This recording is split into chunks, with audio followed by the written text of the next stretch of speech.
एक समय भीम को अपने बल का अत्यधिक अभिमान हो गया था। उन्हें लगने लगा था कि संसार में उनसे अधिक बलवान कोई नहीं है। वे सोचते थे, मुझ में 100 हाथियों का बल है, मुझे कोई परास्त नहीं कर सकता।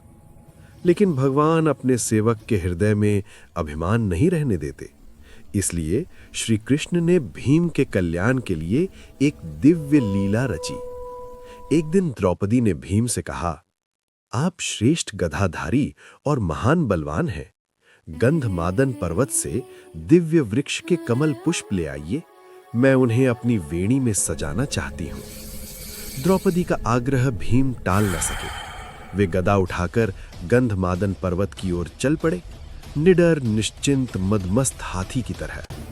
चलते हुए मन में यही विचार था कि दिव्य पुष्प लाकर द्रौपदी को प्रसन्न कर दो।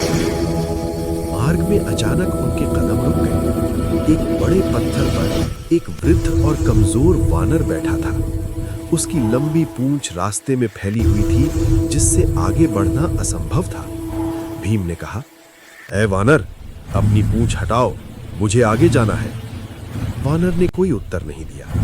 भीम ने दोबारा कहा, तुम वृद्ध हो इसलिए कुछ नहीं कह रहा, पर मार्ग छोड़ दो।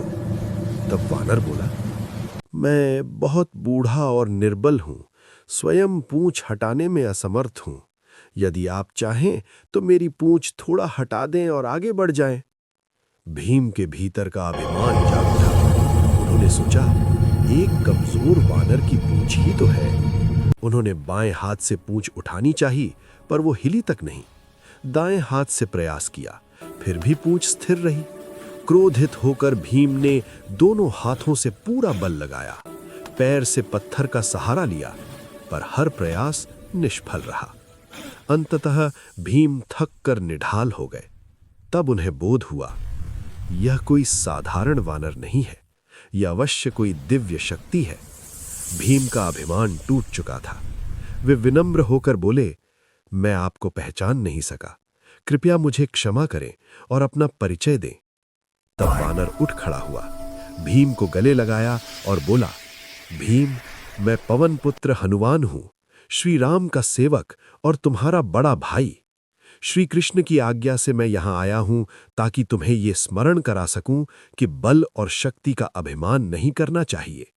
यह शक्ति तुम्हारी नहीं, परमात्मा की दी हुई है।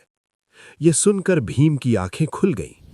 श्रद्धा से उन्होंने हनुमान जी से उनका विराट रूप दिखाने का अनुरोध किया। हनुमान जी ने श्री राम की कृपा से अपना विशाल रूप धारण किया।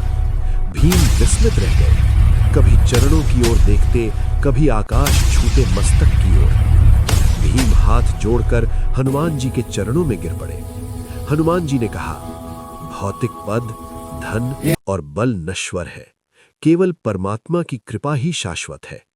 और उसी क्षण भीम के हृदय से अभिमान सदा के लिए मिट गया।